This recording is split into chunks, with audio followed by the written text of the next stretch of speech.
নমস্কার বন্ধুরা, tarot guidance with শ্রীময়ীতে আমরা আজকে রাশিচক্রের তৃতীয় রাশি বা মিথুন রাশি নিয়ে কথা বলবো। মিথুন রাশির জন্য 2026 কি নিয়ে এসছে, কি বার্তা রয়েছে, কি প্রাপ্তি হতে পারে আপনার, কোন প্রত্যাশা আপনার পূরণ হওয়া সম্ভব, কোনটি বা আপনাকে ড্যামেজ দিতে পারে। তো সব কটা সেক্টর নিয়ে আমরা আজকে আলোচনা করব। তার জন্য আপনাদের বন্ধুরা স্কিপ না করে দেখতে হবে পুরো ভিডিওটি এবং অবশ্যই লাইক, শেয়ার এবং সাবস্ক্রাইব করে রাখতে হবে ট্যারট গাইডেন্স উইথ শ্রীময়ীকে। তো বন্ধুরা, রাশিচক্রের তৃতীয় রাশি হচ্ছে মিথুন রাশি, বুদ্ধিমান রাশি, এবং এই রাশিটি হচ্ছে রাশিচক্রের সিম্বলটি হচ্ছে এটি যুগল, নরনারী যুগল, যে কারণে মনে করা হয় যে মিথুন রাশি একই সাথে দ্বিগুণ বুদ্ধি রাখে অন্য যে কোনো, অলওয়েজ বুদ্ধির দিক থেকে মিথুন রাশি বা সাইন জেমিনাই কিন্তু এগিয়ে থাকেন। বুধ নির্দেশিত রাশি, বুদ্ধি অর্থাৎ বুদ্ধি দিয়ে যে সমস্ত কাজ করা যায়, যেরকম ধরুন কেরিয়ার, জনসংযোগ, PRO, trading, share market, mutual fund, এইগুলোতে এনাদের দক্ষতা কিন্তু খুব অপরিসীম থাকে। তো বন্ধুরা দেখে এবার চলে আসবো মিথুন রাশির প্রেডিকশনে। দেখে নেওয়া যাক কার্ড কি বেরোচ্ছে। মিশ্র কার্ড বেরিয়েছে মিথুন রাশি। মিথুন রাশির মধ্যে একটি দ্বৈত সত্তা বা ডুয়ালিজম কিন্তু কাজ করে। একই সাথে তারা পজিটিভ নেগেটিভ ভাবতে পারেন, এটা কখনো ভালো কখনো খারাপ। তো ফার্স্টে বরং ভালোর দিকগুলো বলি। প্রচুর অর্থ উপার্জন হবে এবছর। King of pentacles is here. তো ব্যবসা থেকে প্রচুর বা পুরনো ইনভেস্টমেন্ট থেকে বড় কোনো লাভ হতে পারে, এবং কোনো পৈতৃক বা অ্যানসেস্টার প্রপার্টি থেকেও কিন্তু প্রচুর অর্থ, হিউজ অ্যামাউন্ট কিন্তু আপনাদের আসতে পারে। অফিসিয়াল সার্কেলে যারা প্রমোশন এক্সপেক্ট করছিলেন দীর্ঘদিন ধরে, তাদের প্রমোশনটা বা অনেকদিন ঝুলে ছিল, প্রমোশনটা ইনক্রিমেন্ট হচ্ছিল না, তারা কিন্তু সেই জায়গাটা এবার পেতে পারেন। এবং কেরিয়ার সেক্টরের থেকে আমি এটা বলবো যে ওভারঅল জীবনের যুদ্ধে মিথুন রাশি এই বছরটা অনেকের থেকে এগিয়ে আসবেন এবং এগিয়ে থাকবেন। 6 of Wands ইজ হিয়ার। কিন্তু মিথুন রাশির মানুষরা কিছুতেই সহজে স্যাটিসফাইড হন না। তো সেক্ষেত্রে তাদের ডিপ্রেশন কার্ড কিন্তু দেখাচ্ছে 5 of Cups ইজ হিয়ার। কারণ কোনো রিলেশনশিপে ব্রেক বা ধস নাবার সংকেত দেখতে পাওয়া যাচ্ছে। দ্য ডেভিল ইজ হিয়ার, এবং খুব প্রিয়জন কারোর হানি হতে পারে। সেক্ষেত্রে সবসময় যে লাইফ পার্টনার বা স্বামী বা স্ত্রী বা আপনার বয়ফ্রেন্ড গার্লফ্রেন্ড সেরকম নাও হতে পারে। অনেকের বাবা মার সাথে বন্ডিং খুব স্ট্রং থাকে, সেরকম কোনো প্রিয়জন হতে পারেন। এবং লিভার ওরিয়েন্টেড বড় ফাংশনাল প্রবলেম, অর্থাৎ গুরুতর স্বাস্থ্যহানির কিন্তু যোগাযোগ রয়েছে। মিথুন রাশির মানুষদের জানাবো, বলতে চাইবো যে বছরের অগ্রিম সতর্কবার্তা যেটা হচ্ছে নিজেদের অ্যাবডোমেনকে কিন্তু আপনারা কন্ট্রোলে রাখবেন। নিজেদের অ্যাবডোমেনটা আপনারা কন্ট্রোলে রাখুন, খাওয়া দাওয়া সময় অনুযায়ী করুন, এবং যারা একটু অ্যালকোহলিক তাদের বলবো অ্যালকোহল থেকে যতটা পারবেন একটুখানি কন্ট্রোল মেনটেন করে চলুন। সেক্ষেত্রে যে বড় একটা ফাইন্যান্সিয়ালি গেইন হলে কি হবে, আপনার হেলথ, যেটাকে বলা হয় হেলথ ইজ ওয়েলথ, সেই জায়গাটা যদি ঠিক না থাকে আপনি রিটেন করে রাখতে পারবেন না আপনার সাকসেস। দিস ইজ দ্য কি স্টোরি, কি নোট অফ সাইন জেমিনাই। তো সুতরাং এই জায়গাটা, অর্থাৎ নিজেদের শরীর স্বাস্থ্য এবং বিশেষ করে পেট, লিভার, এই জায়গাটিকে আপনারা সাবধানে রাখবেন। যারা টু হুইলার চালান তাদেরকে বলবো যতটা পারবেন একটু স্পিডটা কন্ট্রোল করে চলাবার চেষ্টা করবেন। বেশি রাতের দিকে টু হুইলার নিয়ে না বেরোনোই মঙ্গল।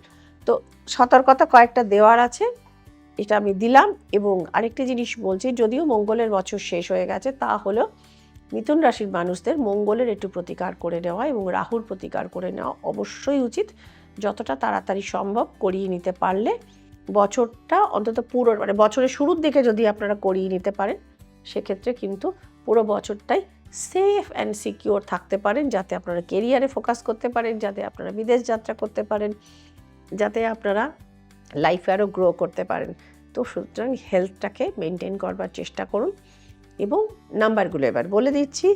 কোন কোন নাম্বার আপনারা ব্যবহার করবেন? আপনারা সবসময় ব্যবহার করবেন নাম্বার 5 অর্থাৎ 5, 14, 23 এবং এটা ছাড়া নাম্বার 3 এর কম্বিনেশনগুলো আপনারা এবছর ব্যবহার করতে পারেন, যেটি হচ্ছে 3 তো বটেই, এটা ছাড়া 12 এবং 21 নাম্বারটাকেও আপনারা ব্যবহার করতে পারেন। এই নাম্বারগুলো আপনারা নিজেদের লাইফে ব্যবহার করবেন। এটা ছাড়াও যদি কোনো ফ্ল্যাট বা জমি কিনছেন, জমির দাগ নাম্বার হতে পারে, গাড়ির লাস্ট 2টি ডিজিটের নাম্বার হতে পারে, নতুন ফ্ল্যাটের নাম্বার হতে পারে, এই নাম্বারগুলো আপনারা ব্যবহার করুন। এবং কোনো মিটিং বা ভাইটাল কোনো অ্যাপয়েন্টমেন্ট ফিক্স করার থাকলে বা ওই ডেটে কোনো হয়তো আপনি ইন্টারভিউ দিতে যাচ্ছেন, কোনো একটা যাত্রা করলেন, সেই দিনগুলো যদি আপনারা একটু নাম্বারগুলো যেগুলো বলে দিলাম ফলো করে চলেন, অবশ্যই বেটার হবে। কালার আপনারা কি কি ব্যবহার করবেন? ফার্স্ট অফ অল আপনারা অরেঞ্জিশ কালারটা ব্যবহার করুন, বিস্কিট কালার আপনারা ব্যবহার করুন এবং গ্রিনের হালকা শেড ব্যবহার করবেন। এই নাম্বারগুলো আপনাদের কিন্তু এনার্জি দেবে, আরও গ্রোথ দেবে। এবং চন্দনের যেটি রং হয়, চন্দনের রংটি অর্থাৎ স্যাফরান কালারটি কিন্তু আপনারা ব্যবহার করতে পারেন। কি ব্যবহার করবেন না? মাটি মাটি রং অর্থাৎ গ্রেইশ টাইপের কালার আপনারা ব্যবহার করবেন না। এবং ডার্ক ব্লু, যেটা হচ্ছে যে হয় না অপরাজিতা ফুলের রং, যেটা নীলকণ্ঠ ফুলের রং, dark blue, navy blue, midnight blue, এগুলো থেকে এই বছরটা মিথুন রাশির লোকজন একটু সরে থাকুন। সেক্ষেত্রে আপনাদের বাধাগুলো কম হবে এবং শরীর স্বাস্থ্যের ক্ষেত্রে কিছুটা হলেও অন্তত রিকভার আপনারা করতে পারবেন। মহা উপায়ের ক্ষেত্রে চলে আসি। কি হতে পারে মিথুন রাশির মহা উপায়? মিথুন রাশির মহা উপায় হচ্ছে মিছরি দান করুন। বুধবার আপনারা কোনো বালককে অর্থাৎ ছোট বাচ্চা ছেলে হলে ভালো হয়, মিছরি দান করবেন। এবং যদি আপনারা গরুকে একটু দুর্ব ঘাস দিতে পারেন সেক্ষেত্রে, বা যে কোনো ঘাস আপনারা খাওয়াতে পারেন প্রত্যেকটা বুধবার, সেক্ষেত্রে দেখবেন আপনার কেরিয়ারে কিন্তু আরও স্পিড নিচ্ছে বা গ্রোথটা আরও কিন্তু ইনক্রিজ করছে, অর্থাৎ যেটাকে বলে সাকসেস রেট, সেটা অনেক বেড়ে যাচ্ছে। ফলো করুন শ্রীময়ীর এই টিপসগুলো এবং অবশ্যই জানান শ্রীময়ীর কমেন্ট সেকশানে যে শ্রীময়ীর টিপসগুলো ব্যবহার করে আপনাদের কীরকম আপনারা উপকার পাচ্ছেন। তো বন্ধুরা, দেখতে থাকুন ট্যারট গাইডেন্স উইথ শ্রীময়ী। পুরো সিরিজটা আমরা কমপ্লিট করব 12টি রাশি ধরে। আপনার রাশির জন্য আপনি একটুখানি ওয়েট করুন। পরবর্তী রাশিদের মানুষজনদের বলছি, অবশ্যই নেক্সট এপিসোডে দেখা হচ্ছে আপনাদের সাথে। ততক্ষণ অবধি সকলে ভালো থাকুন, আনন্দে থাকুন। Happy new year to all. বন্ধুরা, আপনাদের এই যে আমি প্রেডিকশনগুলো দিলাম, এটা কিন্তু মাথায় রাখবেন, it's a general prediction, out and out general, অর্থাৎ প্রত্যেকের ক্ষেত্রেই এগুলো বেশ কিছু শতাংশ ফলে যাওয়ার জায়গা রয়েছে। কিন্তু যদি এগুলো পালন করার পরেও দেখে যে আপনার জীবনের সমস্যা কিছু হচ্ছে, তো সেক্ষেত্রে ব্যক্তিগতভাবে কোনো অভিজ্ঞ বা এক্সপিরিয়েন্সড অ্যাস্ট্রোলজারের সাথে যোগাযোগ করে নেবেন, কোনো এক্সপার্টকে দেখাবেন।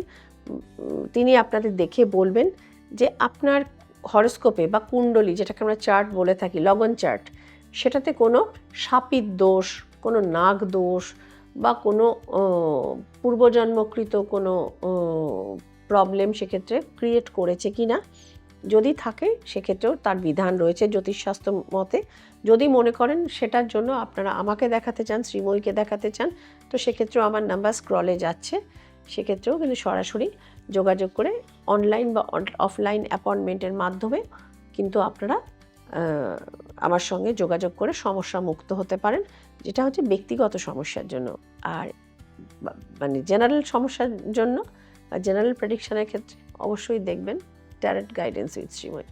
নমস্কার।